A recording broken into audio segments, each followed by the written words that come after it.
మంచిది. ప్రియమైన దేవుని సంగమా, ఈ దినము దేవుడు మనతో మాట్లాడుతున్న అంశం ఏంటంటే ప్రవర్తనా ఫలం. ఏంటండి? ప్రవర్తనా ఫలము. ఎందుకంటే విత్తిన ప్రతి విత్తనము మొక్కగా బయటకు వస్తుంది, మొక్కగా కొన్నాళ్ళు జీవిస్తుంది, చెట్టు అవుతుంది, చెట్టు అయిన తర్వాత కొమ్మలు వేస్తుంది, కొమ్మలు పువ్వులు పూస్తాయి, పువ్వులు పిందులు వేస్తాయి, పిందులు కాయలు అవుతాయి, కాయలు ఫలాలు అవుతాయి. ఇది మనందరికీ తెలిసిన విషయమే.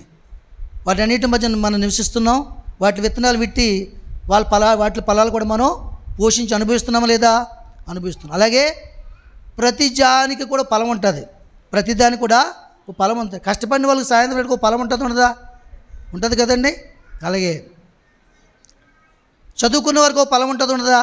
ఒక ఉద్యోగం అనే ఫలం కూడా ఉంటుంది. సేవ చేసే వరకు ఫలం ఉంటుంది, ఉండదా? ఉంటుంది. దేవుని ఆత్మచేత నింపబడతారు. వారికి ఆనందం మరి ఎవరికి కూడా ఉండదు. దేవుని స్తోత్రం. ఇలాగ ప్రతిదానికి ఒక ఫలం ఉంది. అలాగే ప్రవర్తన ఫలం. మరి ముఖ్యంగా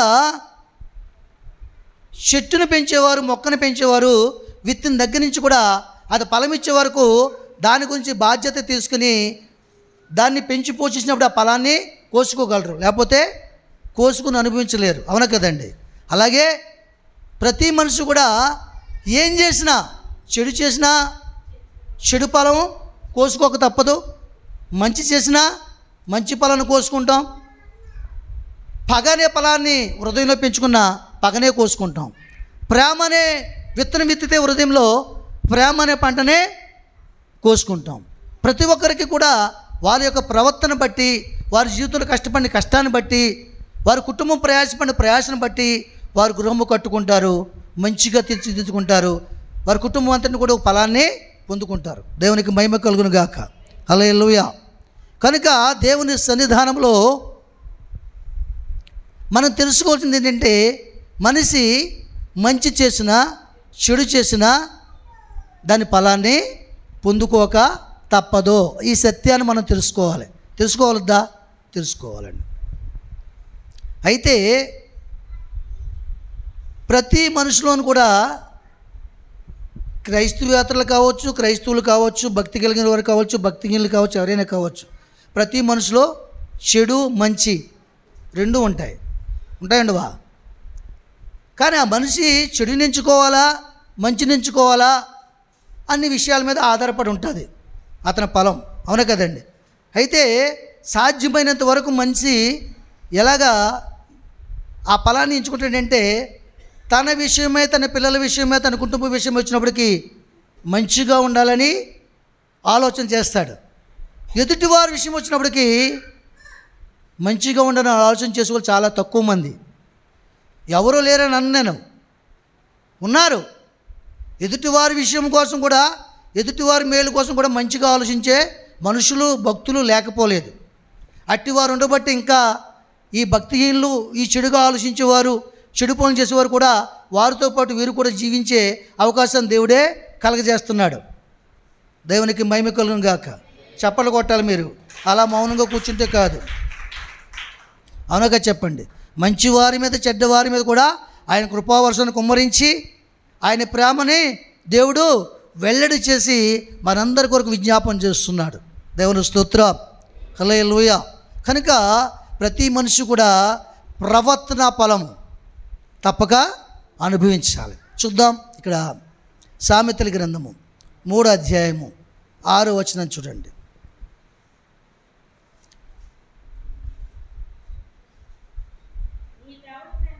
నీ ప్రవర్తన అంతటి యందు ఆయన అధికారమును ఒప్పుకొనుము, అప్పుడు ఆయన నీ త్రోవలను సరళము చేయును. దేవునికి మహిమ కలుగును గాక. మనిషి తన మనసులో ఉన్న చెడుని మంచిగా మార్చుకోవాలంటే ఎవరు అధికారాన్ని ఒప్పుకోవాలట?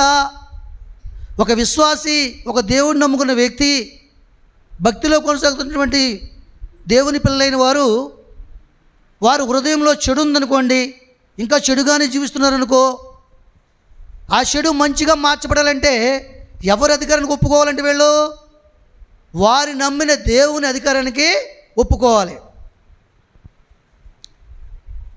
ఇప్పుడు ఒక రైతుకి మనం పనికి వెళ్తాం. పనికి వెళ్ళిన సమయం నుంచి పని పూర్తి అయ్యే సమయం వరకు ఆయన అధికారంలో ఉంటామా ఉండమా? ఏమ్మా, ఆయన ఏం చెప్తే అది చెయ్యాలి. అవునా కదండి? ఎందుకంటే జీతం ఇస్తున్నాడు కనుక. దేవుని అధికారంలో ఎందుకు ఉండాలంటే నీ కొరకు ఆయన రక్తాన్ని కాచాడని, ప్రాణాన్ని పెట్టాడు. నీ పాపశాపాల నుంచి విడిపించి నిన్ను ప్రేమించి నీ మధ్య, నీ బంధువుల మధ్య, నీ వంశంలో అనేక మంది ఉన్నతమైన ఉన్నప్పుడు కూడా వారికి లేని రక్షణ భాగ్యాన్ని నీకు ఇచ్చి ఆయన యొద్దకు తెచ్చుకుని ఆయన బిడ్డకు అంగీకరించి నీకు ముద్ర వేస్తాడు. ఇప్పుడు ఆయన అధికారంలో ఉండాలొద్దా? ఆయన అధికారంలో ఉన్నప్పుడే నువ్వు చెడుని విడిచిపెట్టగలవు. ఎలా విడిచిపెట్టగలమంటే ఆయన అధికారంలో ఉన్న ప్రతి వ్యక్తి కూడా యెహోవా యందు భయభక్తులు కలిగి ఉంటారు. అనగా వారు నమ్మిన దేవుని యందు భయము భక్తి కలిగి ఉన్నప్పుడు చెడుతనానికి విసర్జించి మంచిని హత్తుకుంటారు, యథార్థంగా జీవిస్తారు, దేవుణ్ణి ప్రేమిస్తారు, దేవుని అధికారంలో జీవిస్తారు. దేవునికి మహిమ కలుగును గాక. హల్లెలూయా. ఒక కుటుంబము దేవుని గురించి బాగుగా ఎరిగిన కుటుంబము బైబిల్లో ఉన్న కుటుంబమే. ఏమండి, దేవుడు ఆ కుటుంబాన్ని వారికి ఇచ్చిన దేశంలో, వారు ఉన్న సొంత దేశంలో బహుగా ఆశీర్వదించాడు. పొలాలు ఇచ్చాడు, పంటలు ఇచ్చాడు, అన్నీ ఇచ్చాడు. అయినను సరే పొరుగు దేశం వెళ్ళి ఇంకా ధనం సంపాదించాలని ఒక ఆశతో ఆ తల్లి తన భర్తని, ఇద్దరు కొడుకుల్ని తీసుకుని వేరే దేశానికి వెళ్ళింది. ఆ దేశం పేరు మోయాబు దేశం. ఆమె పేరు నయోమి. మీకు అందరికీ తెలుసు, పరిచయం ఉందా లేదా? మంచిది. నయోమి అక్కడికి వెళ్ళిన తర్వాత ఏం చేసిందంటే మొట్టమొదటి కార్యము అనుకున్నట్టుగానే పొరుగు దేశానికి వెళ్ళి ఇద్దరు కుమారులు, భర్త, ఆమె కష్టపడి చాలా ధనం సంపాదించి ఇంక బిడ్డలకి పెళ్ళిళ్ళు చేయాలని ఒక ఆలోచన వచ్చింది. ఇద్దరు పిల్లలకి పెళ్ళిళ్ళు చేశారు. ఎవరికి? వారిద్దరు కుమారులు, పెద్ద కుమారుడు, రెండో కుమారుడు కూడా వివాహం చేశారండి. చేసిన తర్వాత కొన్నాళ్ళ జీవితం చాలా చక్కగా సాగిపోతుందండి. సాగిపోయే సమయంలో మొట్టమొదటిగా మరి తండ్రి చనిపోయాడు. ఒక నెల గ్యాప్లో మళ్ళీ పెద్ద కుమారుడు చనిపోయాడు. మరొక నెల గ్యాప్లో చిన్న కుమారుడు కూడా చనిపోయాడు. ఇప్పుడు ఆ ఇల్లు ఇక్కడి నుంచి వెళ్ళినప్పుడు ముగ్గురు వెళ్ళారు. అవునా? అక్కడికి వెళ్ళాక 5గురు అయ్యారు. ఇప్పుడు ఎంతమందిగా విడవబడ్డారు? ముగ్గురుగా విడవబడ్డారా? అక్కడికి వెళ్ళాక ఏమయ్యారు? ఇద్దరు కుమారులు, తండ్రి, తల్లి, నలుగురు. ఇద్దరికి పెళ్లి చేశారు, ఇద్దరు వచ్చారు. 6గురు కుటుంబం అది. ఈ 6గురు కుటుంబంలో ముగ్గురు విడవబడ్డారు, ముగ్గురు ఉన్నారు క్షేమంగా. అవునా కదండి?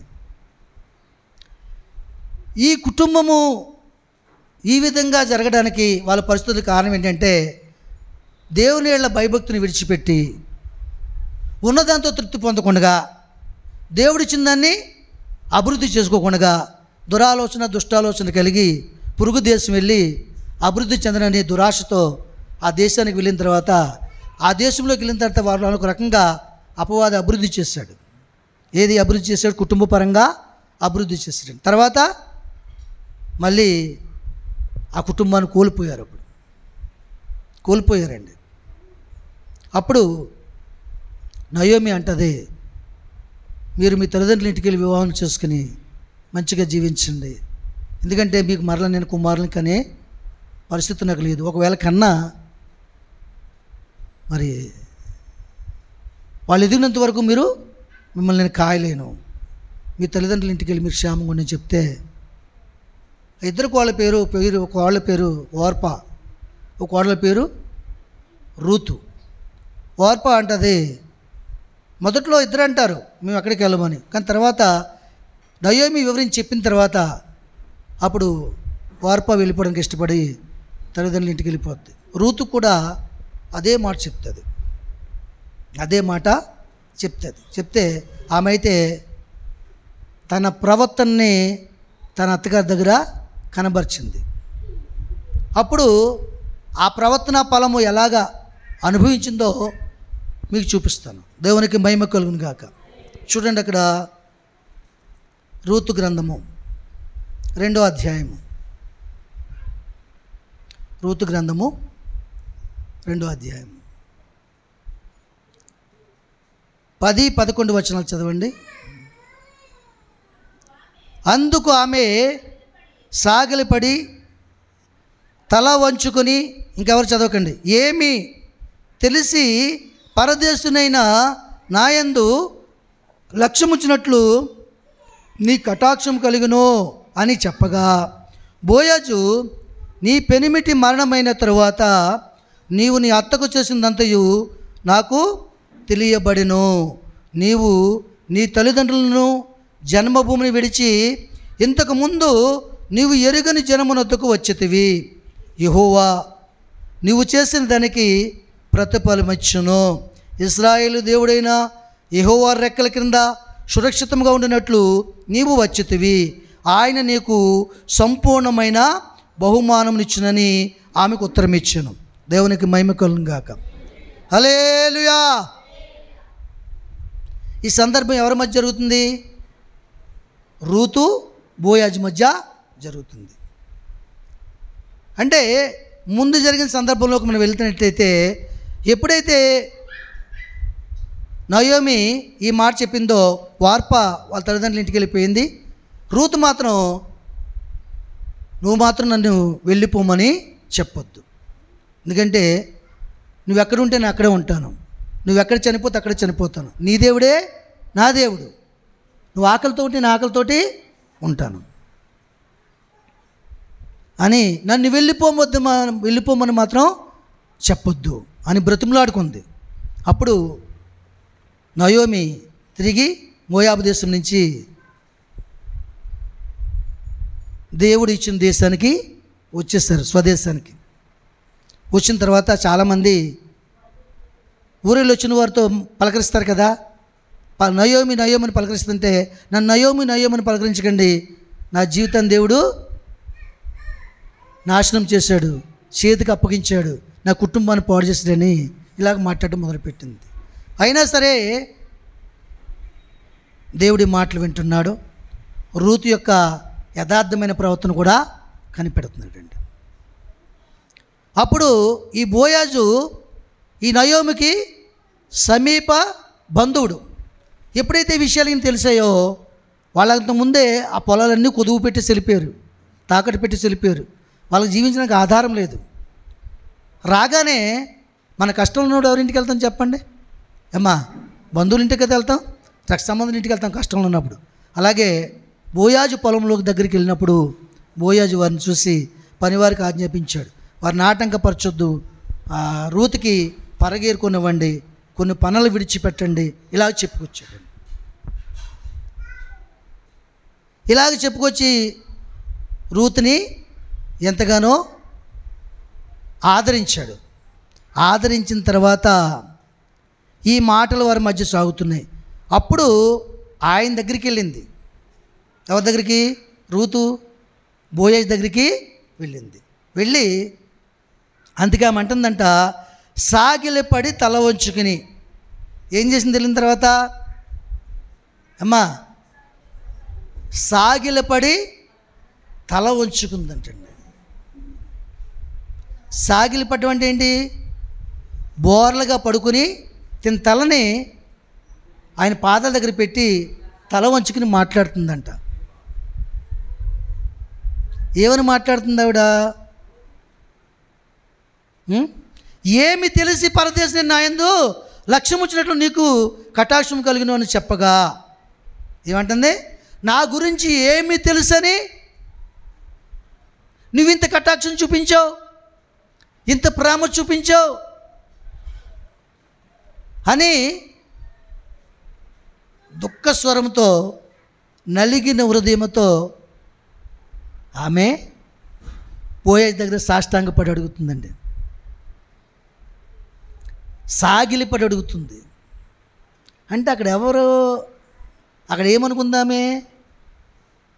నన్ను ఇక్కడ రాగానే ఆదరించి పోషించి మేము బ్రతకడానికి వీలు కలుగు చేసిన వాడే నా యజమానుడు అని సాగిలిపడింది. దేవుని స్తోత్రం చెప్పండి. ఆయన అధికారానికి ఒప్పుకుంది.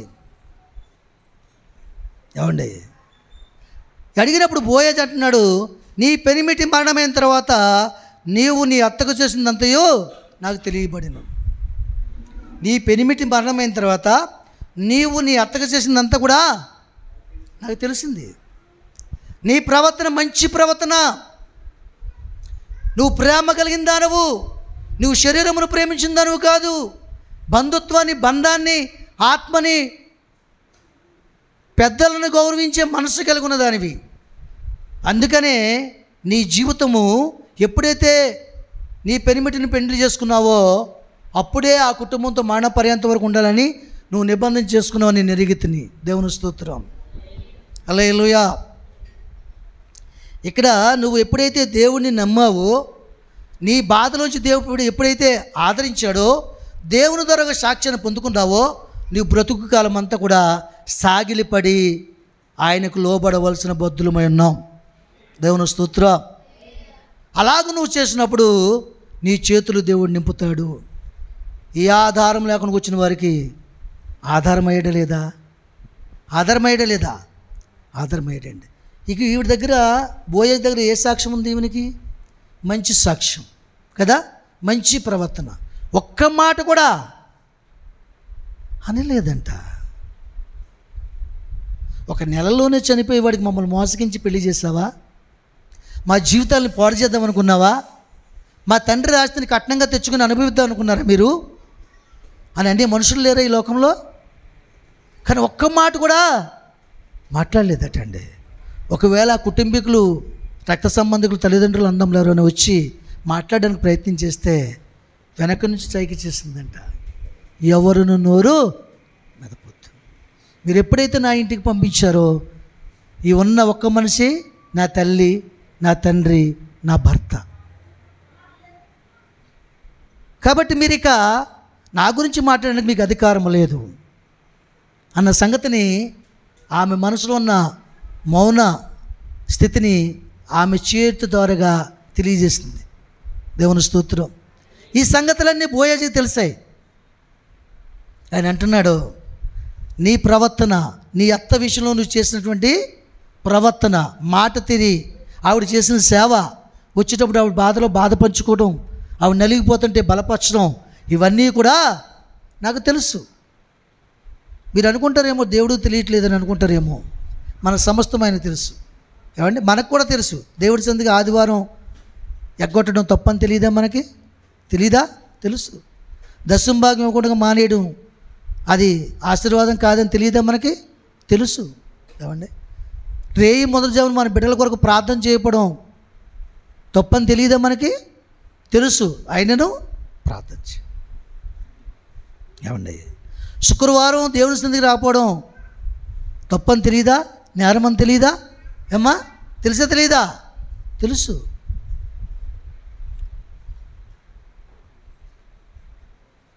ఇవన్నీ నేరములని తెలిసినా సరే అందులో ఉండడానికి ఇష్టపడుతున్నాం. కానీ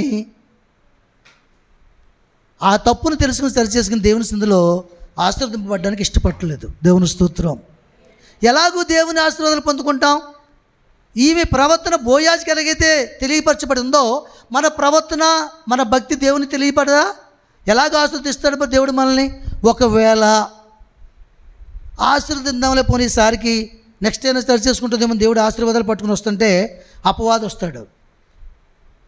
అయ్యా, మీరు ఏ విధంగా ఆశీర్వదించాలనుకుంటున్నారు? ఏ శుక్రవారం నీ సందులో కనబడిందా? ఎప్పుడైనా బిడ్డల కొరకు ప్రార్థన చేసిందా? దైవజనులు చేసి చెప్పిన మాటలు విన్నదా? దేవుని సంది వెతికిందా? ప్రార్థన చేసిందా? కానుకిచ్చిందా? ఎప్పుడైనా సంవత్సరం ఒకసారి ప్రార్థన పెట్టించుకుందా? ఏ పనిని బట్టి మీరు ఆశీర్వాదాలు పట్టుకెళ్తారని అడిగాడు అనుకోండి. అడగడవాడు? అడుగుతాడు అడగడా? చెప్పండి మీకు. ఏమ్మా, అడుగుతాడు అడగడా? ఇప్పుడు మీకు ఇద్దరు కొడుకులు ఉంటారు. ఒకడు బాగా చదువుకుంటాడు, ఒకడు అసలు స్కూల్కి వెళ్ళడు. కానీ స్కూల్కి వెళ్ళడం నీకు చాలా ఇష్టం, మొదలు పుట్టాడు కాబట్టి. బాగా చదువుకుంటుంటే కొంచెం ఇష్టం. ఒకరోజు ఐస్ క్రీమ్ తీసుకొచ్చి బాగా చదువుకోలేనివాడికి, ఏమీ చదవనివాడికి ఇచ్చావనుకో, చదివేవాడికి జీడి పట్టుకొచ్చి ఇచ్చావనుకో, వీడు అడగడా? ఏమ్మా, ఎప్పుడైనా నేను గాయపరిచానా? ఒక్క మాట అన్నానా? ఎంత బాగా చదువుకుంటానమ్మా, కొట్టుకెళ్ళి రమ్మంటే కొట్టుకెళ్ళి వస్తాను, వంట సామాన్లు అందించమంటే వంట సామాన్లు అందిస్తాను, వంట సామాన్లు తోమే సబ్బు అందించమంటే సబ్బు అందిస్తాను, తోముల సామాన్లు పట్టుకెళ్ళి ఇంట్లో పెట్టమంటే పెడతాను. ఎప్పుడైనా నీ మనసును గాయపరిచానా? ఇది నీకు న్యాయమా? వాడికి ఐస్ క్రీము, నాకేమో జీడు. నాకేమో పేలాపుండా, నాకేమో 5 రూపాయలు లేస్ ప్యాకెట్టా అని అడిగాడు అనుకోండి, ఏం చెప్పగలవు సమాధానం? ఏం చెప్పలేవు కదా, అవునే కదా? ఇది నిజమే కదా, నేను తప్పు చేస్తున్నానేమో అని అనుకోవా? దేవుడు కూడా అలా అనుకుంటాడు. అనుకుని తీసుకొచ్చిన ఆశీర్వాదాలని వెనక్కి తీసుకెళ్ళిపోతాడు. ఆ గుంపులో ఉండొద్దు నువ్వు. దేవునికి మహిమ కలుగును గాక. ఆయన అంటున్నాడు కదా, మీ అత్త నిమిత్తం నువ్వు చేసిన పరిచర్య, నీ ప్రవర్తన అదంతా కూడా నాకు ముందుగా తెలియజేయబడి ఉన్నది అని చెప్తే ఏమన్నాడు ఆయన? ఏమా, ఇశ్రాయేల్ యెహోవా నీవు చేసిన దానికి ప్రతిఫలం ఇచ్చును, ఇశ్రాయేల్ దేవుడైన యెహోవా రెక్కల క్రింద సురక్షితంగా ఉన్నట్లు నీవు వచ్చితివి. సరే, ఎక్కడికి వచ్చిందంటే ఆమె ఏమా, కీడు కలుగు ప్రదేశం నుంచి మేలు కలుగు ప్రదేశానికి వచ్చేసింది. చూసారా? యెహోవా నువ్వు చేసిన దానికి ప్రతిఫలము ఇచ్చును. నీకు కూడా ప్రతిఫలం ఇస్తాడు, నాకు కూడా ప్రతిఫలం ఇస్తాడు. నీ భక్తిని బట్టి నీకు ప్రతిఫలం ఇస్తాడు, నీ భక్తిహీనతని బట్టి నీకు ప్రతిఫలం ఇస్తాడు. భక్తిహీనత ప్రతిఫలం ఎలాగుంటుందంటే రోగాలు ఏలుబడి చేస్తాయి, ఆర్థిక సమస్యలు ఏలుబడి చేస్తాయి, అప్పులు ఏలుబడి చేస్తాయి. ఏమండి, నెమ్మది ఉండదు కుటుంబంలో, ఒకరి మాట ఒకరు వినరు, పిల్లల్ని పెంచుతాం కానీ మనకు లోబాటు రాలో, ఏమండి భర్తకి ఎంతో సేవ చేత కానీ ఒక మాట కూడా వినడు. ఇలాంటి పరిస్థితి అంతా ఉంటుంది. భక్తి గలవారు వారి కుటుంబం కొరకు ప్రార్థన చేస్తారు, వారి మనసులను మారుస్తాడు దేవుడు.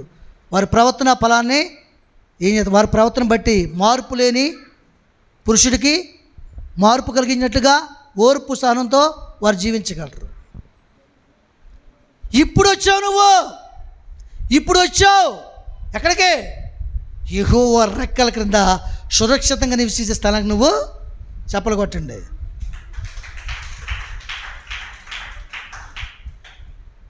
ఇంక గట్టిగా కొట్టలేరా?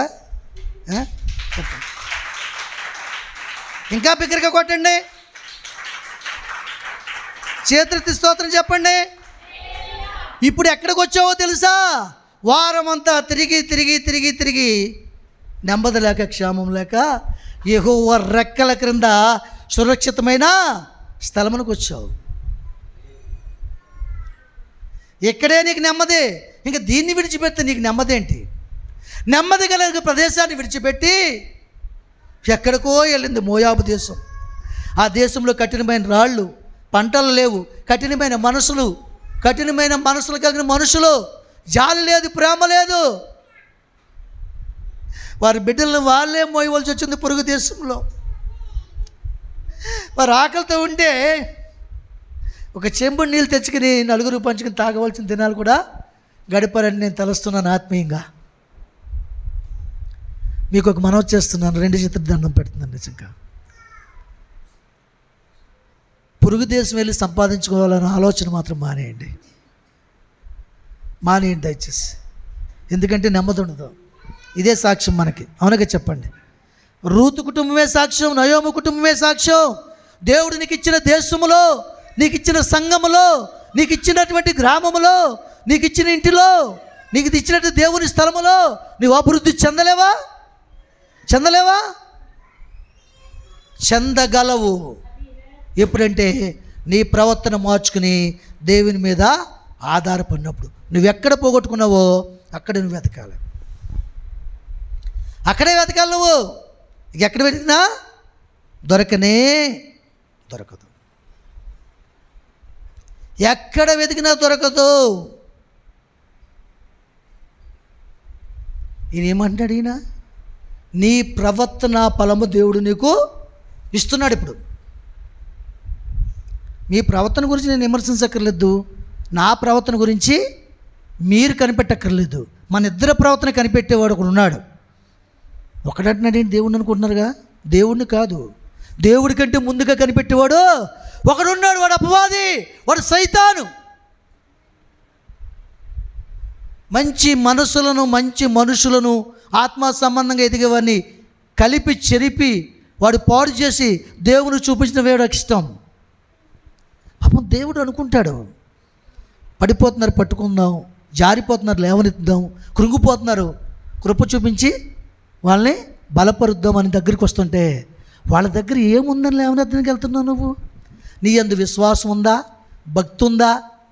కనీసం ఒక శుక్రవారం, నెలకు ఒక శుక్రవారం ఉపవాసం ఉండి ప్రార్థన చేసి కన్నీటి ప్రార్థన జీవితం వరకు ఉందా?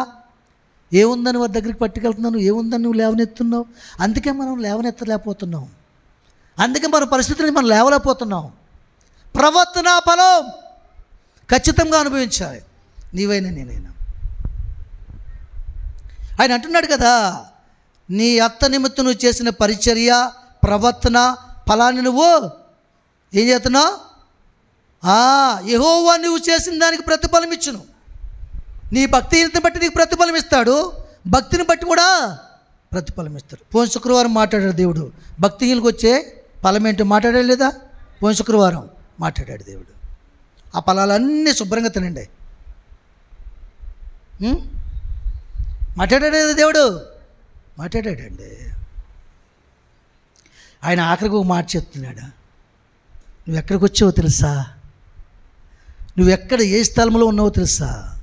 ఇశ్రాయేలు దేవుడైనా యెహోవా రెక్కల క్రింద సురక్షితంగా ఉండినట్లు నీవు వచ్చితివి, ఆయన నీకు సంపూర్ణ బహుమానము ఇచ్చును అని ఆమెకు ఉత్తరము ఇచ్చును. ఎవరివ్వాలండి మనం బహుమానం? ఎవరండి మన చేతులను బలపరచాలి? ఈరోజు నా చేతులను ఎవరు బలపరుస్తున్నారండి? ఆయనే బలపరుస్తున్నాడు, ఆయనే స్థిరపరుస్తున్నాడు, ఆయనే నడిపిస్తున్నాడు. నేను పాట పాడాలన్నా ఆయనే పాడిస్తున్నాడు, ప్రార్థన చేయలేనా ఆయనే ఆత్మనిస్తున్నాడు, వాక్యం చెప్పాలన్నా ఆయనే పరిశుద్ధాత్మ ఆదరణకర్తగా నాలోకి వచ్చి నాతో నుంచి మీతో మాట్లాడుతున్నాడు, నాతో కూడా మాట్లాడుతున్నాడు. ఇప్పుడు నా ప్రవర్తన ఫలం నేను అనుభవిస్తాను, నీ ప్రవర్తన ఫలం నువ్వు అనుభవిస్తావు. నువ్వు తింటే నీ భర్త కడుపు నిండదు, నీ భర్త తింటే నీ కడుపు నిండదు, మీరిద్దరు తింటే మీ పిల్లల కడుపు నిండదు, వాళ్ళిద్దరు తింటే వాళ్ళ కడుపు నిండుతుంది, పిల్లలు కూడా పెడితే పిల్లల కడుపు కూడా నిండుద్ది. నీ ప్రవర్తన ఫలం నువ్వు అనుభవించవలసిందే. దేవుని ఎదుగు రానివాడు, మార్పు లేనివాడు, నీ భర్త లాంటివాడు, నీ బిడ్డలు లాంటి వారు, వాళ్ళ ప్రవర్తన బట్టి వాళ్ళ ప్రవర్తన మార్చుకోలేక, భక్తి అంటే ఏంటో తెలియక, నీతి అంటే ఏంటో తెలియక, పరిశుద్ధత అంటే ఏంటో తెలియక, దాని ఫలం ఏంటో తెలియక వాళ్ళు ఏదో ఇబ్బంది పడుతున్నారంటే న్యాయమే కదా. కానీ నువ్వు అన్నీ తెలుసుని కూడా నువ్వు ఇంకనూ రోగమును భరిస్తున్నావు, ఇంకనూ అప్పులను భరిస్తున్నావు, ఇంకనూ వడ్డీలు కడుతున్నావు, ఇంక నీ కష్టార్జితాన్ని 10 మందికి పంచుతున్నావు. ₹1 లేకుండా అయిపోతుంది. తెల్లారి పాలు ప్యాకెట్టు TVS 50 మీద వచ్చిన దగ్గర అరువు తీసుకుంటున్నావు. ఎందుకు ఈ పరిస్థితి? ఎందుకు పరిస్థితి ఆలోచించండి. మన ప్రవర్తన ఫలము. దేవునికి వేరుగా ఉండి మనం అభివృద్ధి కాలేము. దేవునికి దగ్గరగా ఉంటేనే అభివృద్ధి చెందుతాం. వీరు వెళ్ళేమని అభివృద్ధి చెందారా? చెందలేదు. మీకు ఎందుకు చెప్తున్నాను తెలుసా? మీకెందుకు బయట దేశం వెళ్ళొద్దు, డబ్బు మీద ఆశపడి వెళ్ళొద్దు. ఇక్కడ బతకలేరా? కూలి ఇక్కడ ఉండట్లేదు మనకి. ఒక మగవాడు పనికి వెళ్తే ₹1000 కూలి, ఒక ఆడ మనిషి కూడికెళ్తే 700 600. తక్కువ ఎవరిని ఇస్తున్నారా? ఇంకా కాంట్రాక్ట్ ఒప్పుకుంటే ₹1000 కూడా తెచ్చుకుంటున్నారు. అవునా కదా? ఏం లోటు మీకు ఇక్కడ? ఎప్పుడు అలాంటి ఆలోచన పెట్టుకోకండి. ఎందుకంటే నా దగ్గర సాక్ష్యం ఉంది మొబైల్లో. నేను రాత్రి ఒక సహోదరితో మాట్లాడాను, మెసేజ్ పెట్టాను, ఫోన్ చేయడం వీళ్ళకి 5 మెసేజ్లు పెట్టింది. మన మధ్య ఉన్నవాడే, మనతో బ్రతికినవాడే, మన సంఘస్థురాలే. అర్ధరాత్రి కన్నీళ్ళు వచ్చాయి మాకు, తిండి లేక, దాహం అయితే కూడా మంచినీళ్ళు ఇవ్వకుండా. ఆ బాధను నేను వర్ణించలేను. మీరెవరు అట్టి బాధపడకూడదు.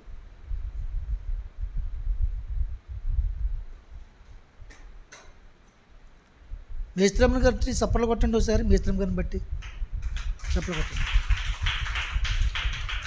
భోజనం ఆడుతుందని కాదు, అలాంటి ఆలోచన లేకుండా జీవితకాలం అంతా కష్టపడుతూనే ఉంది.